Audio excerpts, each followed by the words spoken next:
24th video, 24th podcast episode. Yes. On the 24th. Yes. The day before the draft. Yes. It's kind of magical. 2024. Whoa. And I'm 24. And the Cowboys have the 24th pick. We need to enter the lottery right now. Take me to Hard Rock. I don't know what color 24 is, but we're throwing the house. I'm just saying, I was looking at this, and I'm like, what the fudge ripple?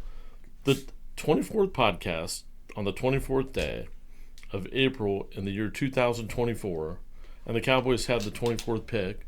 I didn't even think of the fact that you're 24, and it's like, is it possible this is going to be magical?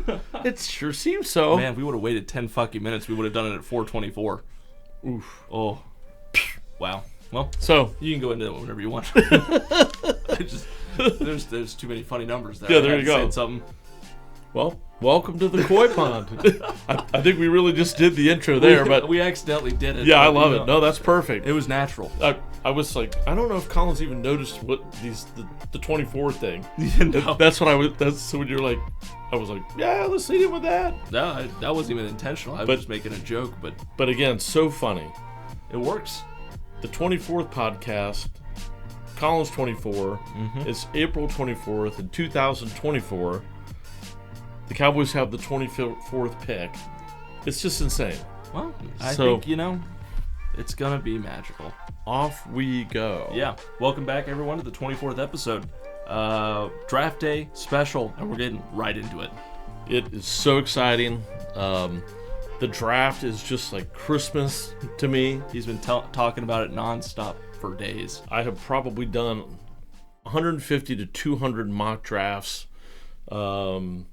And have done so many permutations of my picks for the first round, and it has been such a pleasure. I've read stuff and gone to a level of analytics I never have done in my life, and I'd like to thank the people at what is it? I always say it wrong. Pro Football PFF. Pro Football Focus. Yeah, Pro Football Focus. God bless you for the level of detail that you can get about teams and players and mock drafts and background and what they do and don't do. They have an ungodly amount of statistics that are available. If you are into this kind of stuff and you're interested, again, why is it Christmas morning to me? It's because these are like the presents under the tree. Yes. And from here then, you find out your team is going to have these new toys with it, if you will. Or as Bill Parcells used to say, the groceries, shopping for the groceries. Oh, yeah. Also, sharp football analysis is one I want to highlight because these guys are the total bomb. Yes. I mean, I haven't seen anything like this ever. I mean, these folks have like comments like, what are the weaknesses? What are concerns do teams have? Where will he make an impact in the NFL? On draft day, who's in the war room and who has ultimate decision making?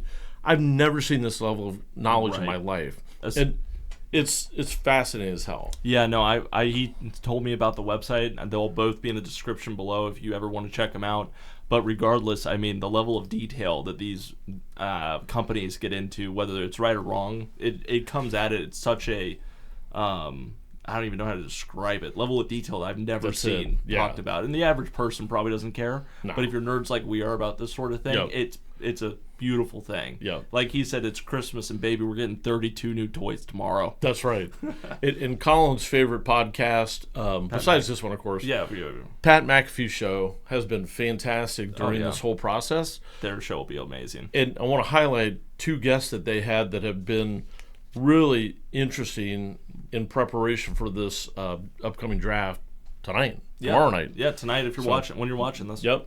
They had Bill Belichick on talking about kind of the inner workings, working the phones, what teams are reaching out to other teams about. Right. If you haven't seen that, go to YouTube and check it out. Yeah, for sure. It is so fascinating to get the behind-the-scenes stuff. Oh, yeah. Especially when they're picking Bill Belichick's mind. I think that's going to be an amazing person to have as a guest during the draft. Yep. for someone that did it the way he did for years. Not to mention the fact that that'll be the first look at kind of Bill Belichick as a caster. That's right. We haven't seen that before. I mean, yeah, you see him do interviews, but that's not the same as sitting at the desk and letting just the shit fly. So I think it's going to be amazing. He seems like he has the right personality to be hilarious. They had Saban on there already, and he was really interesting. I think Belichick will be a home run as well. And one I want to mention, too, that the column talked about was Pete Schrager from Good Morning the Football? NFL. Yeah, Good Morning Football on the NFL Network. Yep. But that guy, what he contributed on the Pat McAfee show was incredible, too. He brought so much depth of knowledge and intrigue as far as, like, talking to these people and hearing these whispers. Like Colin has said for weeks, all the smoke screens right now, you don't know what's real and what's not. No. And pretty much everything is probably not real. Yeah, and I mean, it should all be fair game, aside from a few things that, no one talks about because there's no point in talking about. That's right. It's for sure. And so, without further ado, we're going to get right into this bitch. Imagine the sound of the whatever that thing is that signals the pick. Oh, yeah. The pick is in. Yeah, maybe I'll cue that in so you don't have to improvise it too much if I remember. I'll mark this section. All right, so picks 1 and 2, we don't really have to spend much time on these because these, I think, are no-brainers now. You got Caleb Williams going 1 to the Bears. Yeah. Done deal. We could have some interest at number 2, some intrigue. In case you haven't heard, when the Commanders had Jaden Daniels in, they invited the whole quarterback grouping. Yes. And so his agent went to social media to complain. If this is your pick, why would you be doing this? Personally, I think it's brilliant.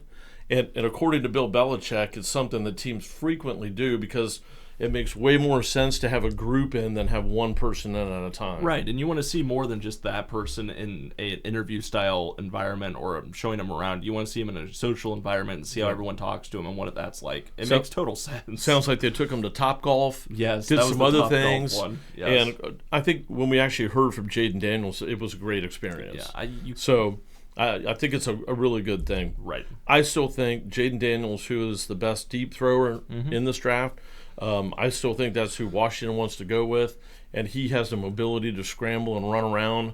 Kind of makes you think a little of RG3 again, who they had. So, great. Dallas is going to have to deal with that. Moving on to number 3. This is my first shocker, because almost everybody in their mock drafts has Drake May going to New England. Yep. And I'm here to tell you right now, J.J. McCarthy, another Michigan draft prospect, is going to New England. They love him. Here's the thing. J.J. McCarthy is a winner. That national championship that he just won is so huge. And for a team that prides itself on championships... Oh, yeah. Who's better? You can't make it up.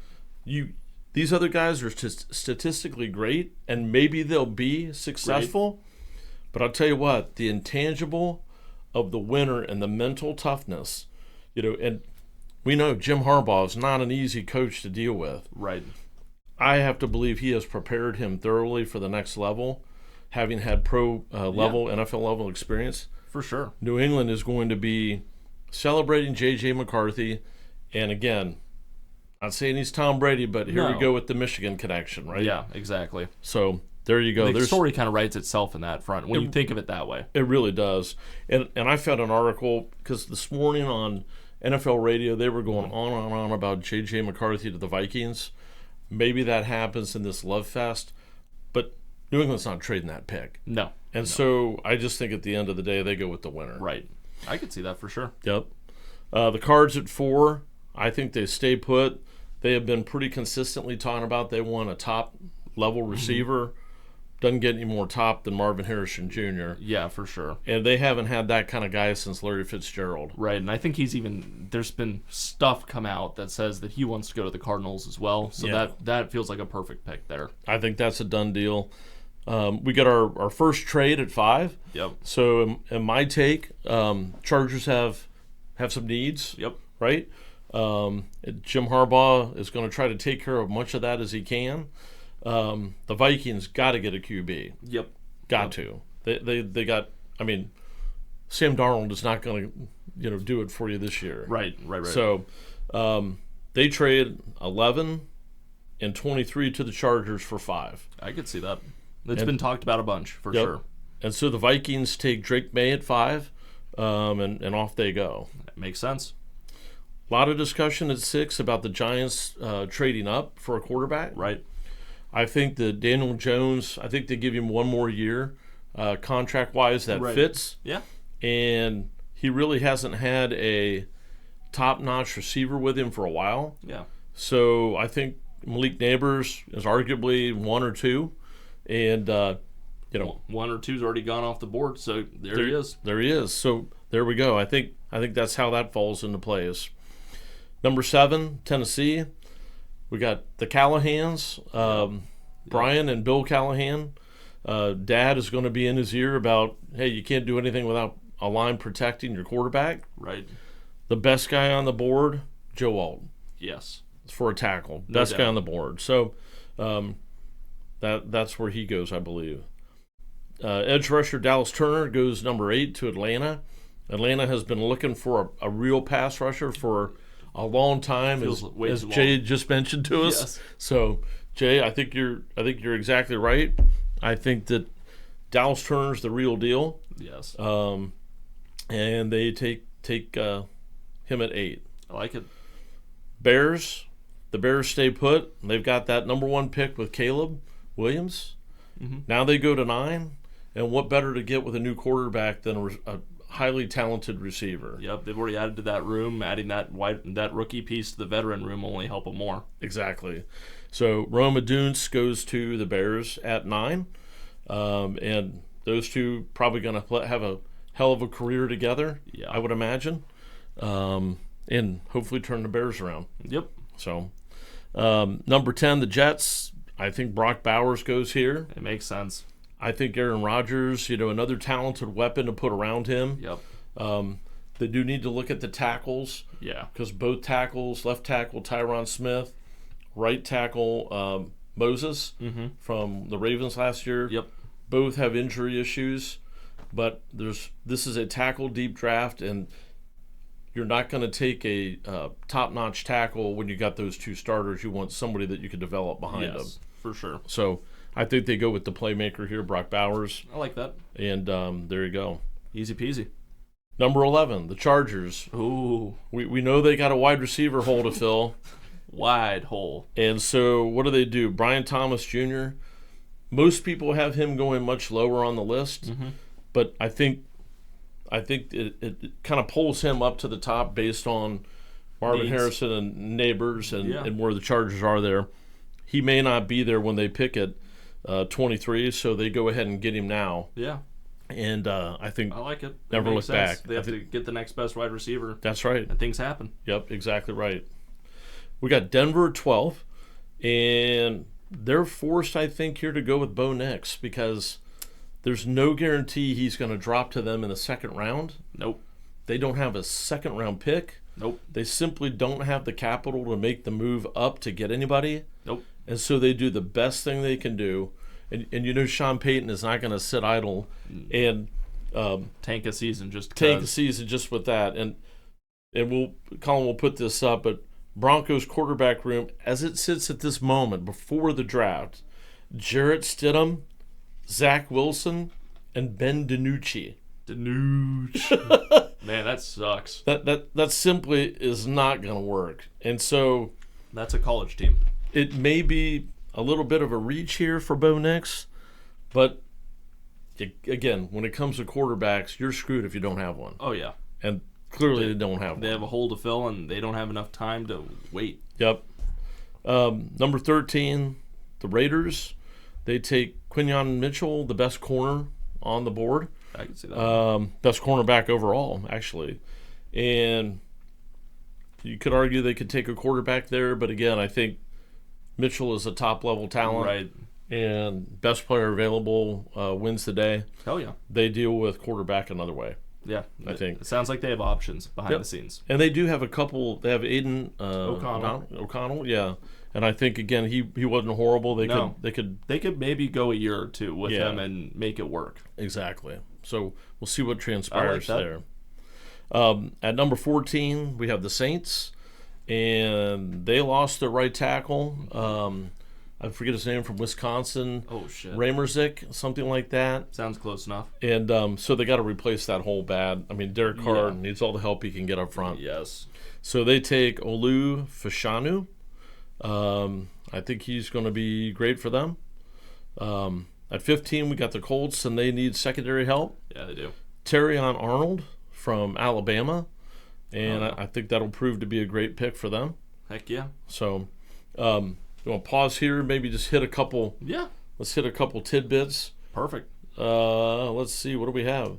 So, the first one I'm going to put here is the rumor we have, because we just talked about the Raiders. But there's a big rumor swirling right now. It's been swirling for weeks, but it seems to have kicked up a notch. All right. The Cowboys and Dak Prescott are not coming to conclusions on the contract extension. Right. And so there is talk that the Raiders would send 13 to the Cowboys. Okay. And in return, they would get Dak Prescott. And the Cowboys would get some additional picks out of that as well. But I think they would get pick 44 as well, in addition to 13, plus a 2025 and 2 picks in 2025. Huh. So we'll see if anything proves on that. Yeah, if that gains some steam, that would be a crazy trade just in general. Yeah. I mean, the Raiders clearly need a quarterback, and if the Cowboys aren't happy, it makes sense. It does. But having, I don't know what I would do about that. Yeah, and if Dak is not equally happy, even though he has a trade clause that he can't be traded, no trade clause. Yeah. Maybe he wants to get out of that situation too, and into a long-term contract as well. Yeah. Again, it's Pat Kerwin said it on NFL radio. Somebody's trash is another one's treasure. Yeah, I mean, the Raiders will take everything they can get. Just depends on where you've been as to what you're willing to do next. Look at Atlanta, right? Yeah, especially if they have Aiden O'Connell and they're like, there's a possibility here, but we need a veteran in here to help him out. Because he's probably just lacking in a couple fields where, he's been thrown to the fire, basically. Yeah, exactly right. Let's see. Yeah, so anyway, that could shake it up. I mean, I still think there's a possibility of a few crazy trades happening. I don't know what. It just feels like that season. I think you're totally right. I think there could really be some panicking. Right. And some people who are going to throw a lot of picks to move to certain spots. Mm-hmm. And, it doesn't sound like the top 3 have cracked or have gotten a big enough offer yet. Right. But we know when it gets to that moment, and it's Thursday night, it's tonight, and these teams are like, look at it, and they're like, oh my gosh, right. You're going to overlook the warts or the weaknesses of some players, and in your mind, you're going to, jump the gun. Yep. And manufacturing players, in your mind, it's not what he is, it's what you see that he can be. But that doesn't mean that's what he's going to be. And players, coaches, and GMs will start kind of pushing that too far, and I think it's a big risk. So I think you're right. We're going to see some crazy stuff. It'd be awesome to see, just for the sake of watching it. Yep. Number 16, we'll go back to the countdown. Yes. Interior offensive lineman Troy Fautanu from Washington. Seattle's a big fan of his, and they've been talking a lot about him, visits and so forth. The Jaguars need secondary help. Seems like it. Cornerback safety Cooper DeJean. Okay. Who has been, in terms of the combine metrics on him and his play, of course, too. Very talented guy, can do a lot of different things for you. 6'3", if I recall right. Damn. So he's got some really good height for taller receivers, too. Oh, yeah. Or tight ends. So I think that will serve them well. Brian Murphy from Texas goes to the Bengals at 18, defensive tackle. I think that's going to be a great pick for them and going to really anchor the center of that line. Yeah. That guy's got quickness and explosiveness off the ball. Oh, yeah. And I think it will help the Bengals defense really shore up. So for sure. The next one, the Rams. Of course, we have the departure of the famous Aaron Donald. Yes. In the center of the line. That's crazy to think he's gone. At 19 here, so they don't go tackle, but I think they go edge to get the pass rusher. Yeah. And Latu, I think is how you say that. That's a fun-ass name. I have no idea. But very talented dude. and I think the Rams are going to be very happy with him for a long time. Oh, yeah. The Steelers get one of the steals of the draft. Okay. I think at 20, I think J.C. Latham is actually better than this draft position, an offensive tackle. Okay. But Alabama, recently over the last 3 or 4 years, a little bit of a stigma about their offensive linemen not living up to their hype. And so I think he drops a little bit because of that. Okay. And so I think the Steelers jump all over it. He's a mammoth dude. He's like 6'7" and 350. God. And Good Lord. he will just be a road grader, I believe. Yeah. No, that'd be awesome. 21, we have the Dolphins picking Johnny Newton, who is arguably the best defensive tackle. I like Brian Murphy a little bit better, but a lot of people have Johnny Newton rated higher than him. Okay. But I think he replaces what's his name that went to Wilkins. Yep. And so I think they fill a great need of theirs with the best player available. Yeah, they're going to feel him not being there. You know, when those two things marry up, the need and the best player available, that's the jackpot. Rare occurrence, but when it does happen, it's huge. Yep. Nate Wiggins, the Eagles at 22. Secondary help has been one of their big things they've needed for a couple of years now. They've struggled with injuries. And Nate Wiggins from Clemson is one of the most talented corners on the board. And I think he will fit in there well, and he'll make that defense in the secondary tougher than it's been. Oh, yeah. Probably here another trade is what I'm picking. So, again, the Chargers needing more picks to fill some more voids, needs. The Bills get a little bit desperate here, I think. Okay. Brian Thomas going to the Chargers at 11. And the Cowboys have been known to steal a wide receiver in the first round many times, sometimes unexpectedly. Des Bryant, CeeDee Lamb. Yep. They had better needs, more important needs, but they took a receiver. Yep. And so I think the Bills are worried about that here. And smartly trade with the Chargers, who are happy to part with that pick for 28 from the Bills and another pick down the road. Right. So Lad McConkey. Most people have him going at the bottom of the first round, maybe even the second round. But because the Bills trade up over here. Yeah. And I think that guy is incredibly talented. Dropped 2 balls last year. Damn. Great hands, great route running. He's always open is how he's described as. And I think for the Bills, it's kind of like Cole Beasley on steroids, maybe. Right. And I think that will be a great pick for them for a long time. I think that guy's going to be a stud. I love the name, Lad. Isn't that great? That's perfect for a wide receiver. Yeah. Look at that Lad run. 24, the Cowboys stay put. Again, offensive tackle is a big need for them right now. Right. Tyron Smith is with the Jets. So Amarius Mims, who I believe has the longest arm span, and which is a good indicator of offensive linemen, he will be the left tackle for the Cowboys. Okay. Amarius Mims, I believe, from Oklahoma, if I remember right. They have good luck with players from there. Yeah, they really do. Des Bryant, right? Yeah, that's right. So exactly. Packers at 25 need safety help. Secondary help, they get Tyler Nubin, arguably the best safety in the draft. Yeah. Great pick for them. And it just makes the Packers tougher. Yeah, makes sense. Sadly. Great to hear. Yeah, we love to see that. Buccaneers at 26.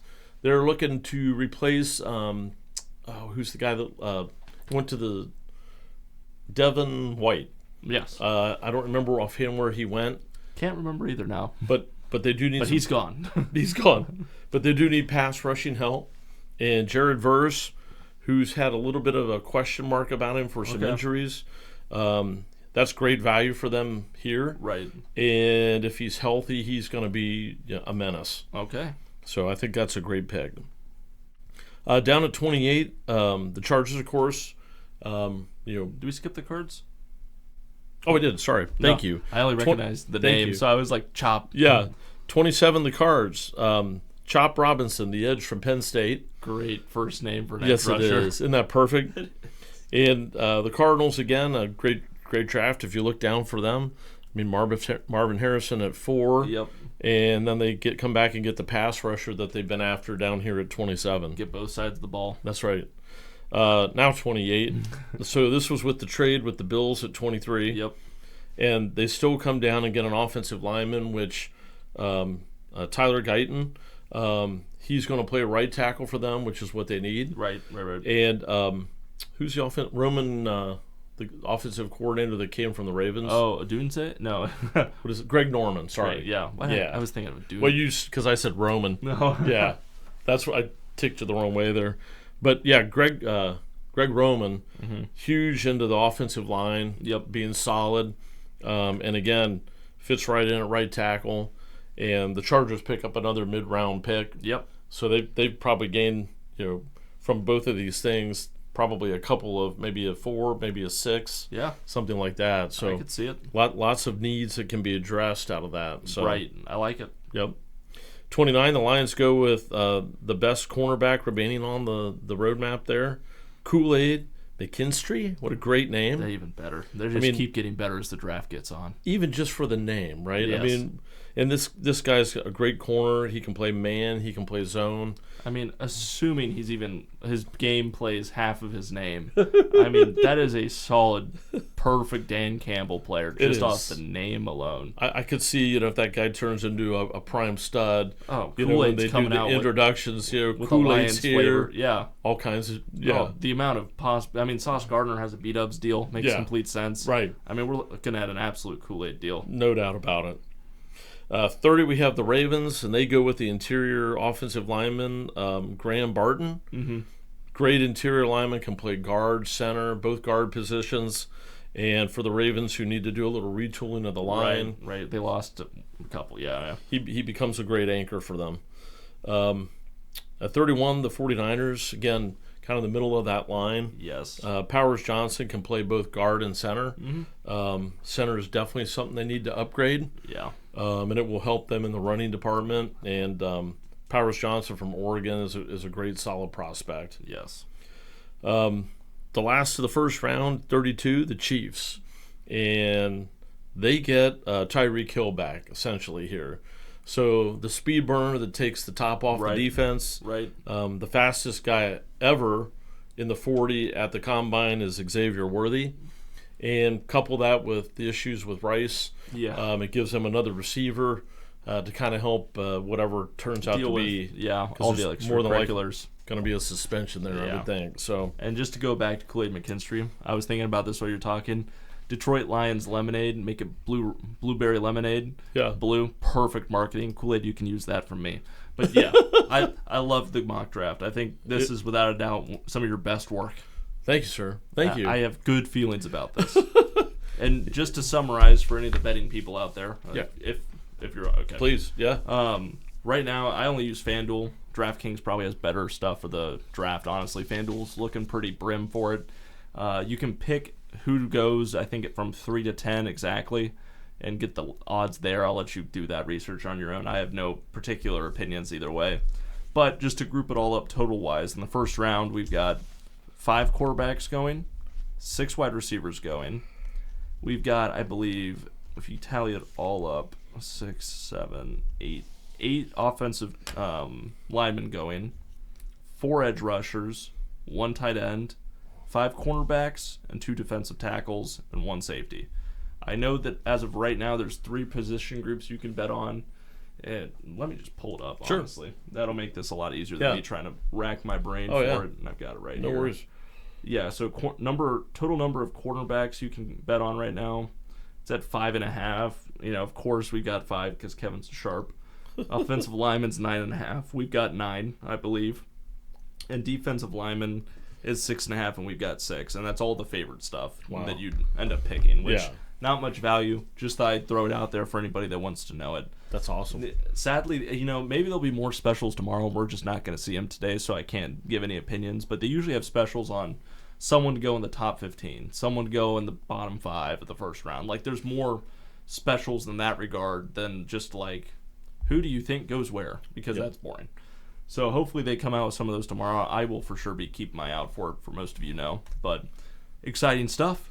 I think it's very exciting. And that's the official mock draft at the Coy Pond. That is the final mock draft, final answers Final answers. I won't change it once I'm editing. Nope. Plus, this is done. Kevin was in the library cooking up for this thing.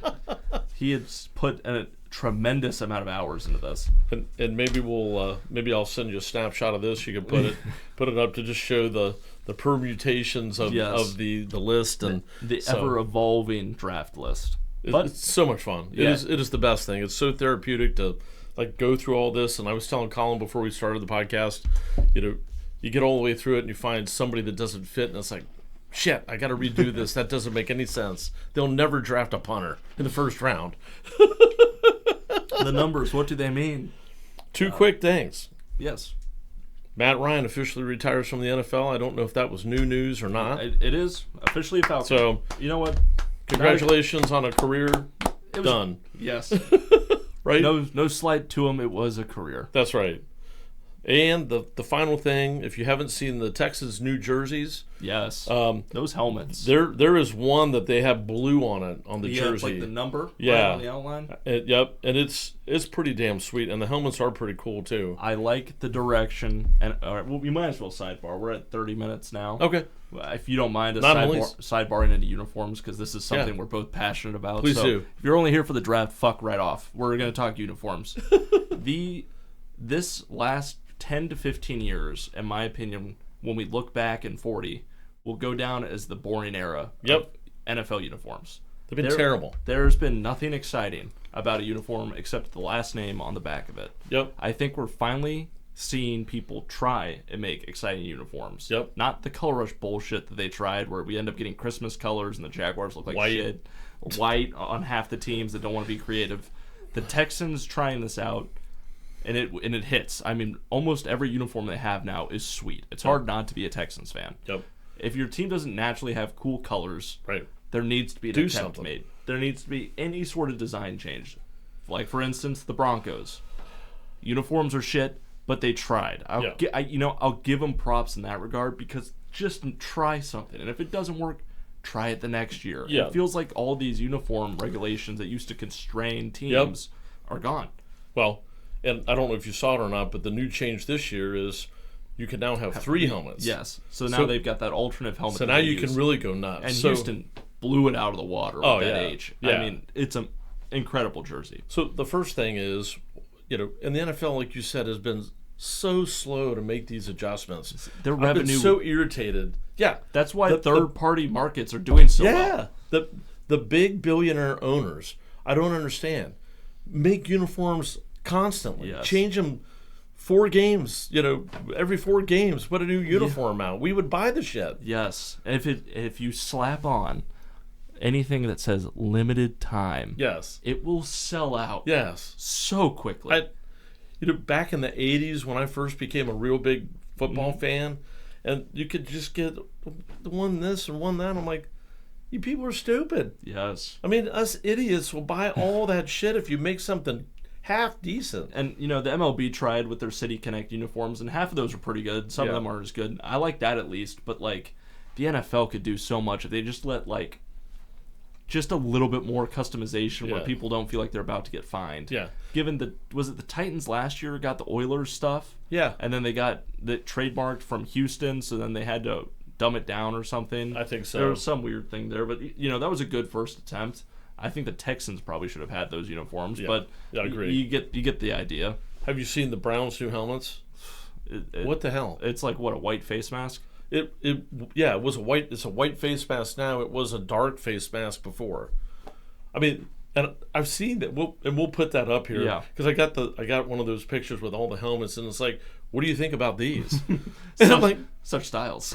They're all the same. I know. All 6 versions they had posted. I'm like, what are you people doing? I know, and I can't imagine it's like we're traditionalists or anything like that, or the people that don't want to change. Yeah. But you would think just throw in a new design. Wear your primaries and your alternatives, but then throw in one for every other home game. Yeah. And just make it look cool. Like throw that fucking elf on it. At least that's a cool design. Right. Yeah. Like, during Christmas, put a Santa coat on or an elf, you know? Yeah, I mean, if There's plenty of things you could do. Yeah, you got Brownie. Why don't you just change Brownie and make him look like meaner or tougher or something? Put fangs more on current, him. right? Just something cool. Yeah, but just do something out there. And, you know, keep your primary logos, but allow teams to have, like, a secondary that they can use Right. on one set of uniform. Yeah. Like, there's got to be something. Right. And again, sales Oh through my the roof, God. right? There's so many cool designs out there from people that aren't licensed, Yeah. and they do well because people want something unique that looks cool. And if you add enough to the market, everyone will feel unique and also buy it. Well, that's why when the NFL, I mean, great charitable thing,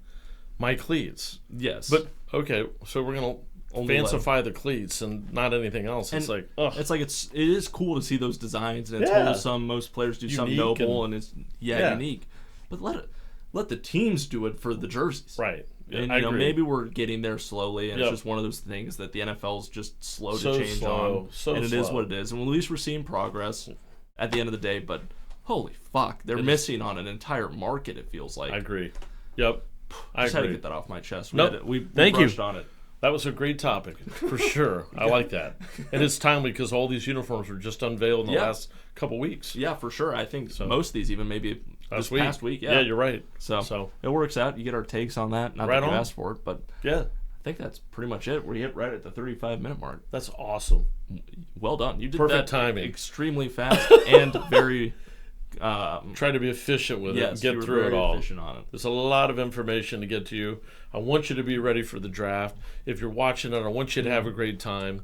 Yes. Colin and I will be taking in the start of the draft probably at Carver's Yes. and wind up at Bargo's. So if you happen to listen to this tomorrow morning, this morning, we'll be out in the evening. If you want Yes. to join us somewhere, we will be at one of those two places for sure. Yes, we will be watching the entirety of the first round, I would imagine. The whole thing. I Tis won't be. tradition. Yes, tis tradition. The fun thing is just when you think something won't happen for your team, they do something. They- And it could be even at the bottom of the first round. Yep. You never know. And you never know who's available. For all we know, I don't Something know. big comes up, J.J. right? McCarthy falls to the Broncos. You Yeah. know what I mean? It could be anything. Yep. One thing we do know is there will be surprises. Yes, this feels very much like one of those years. Right So, on. excited stuff. Woohoo. Hope everyone has a great draft week, and we'll see you next week. Take care. Coy Pond at.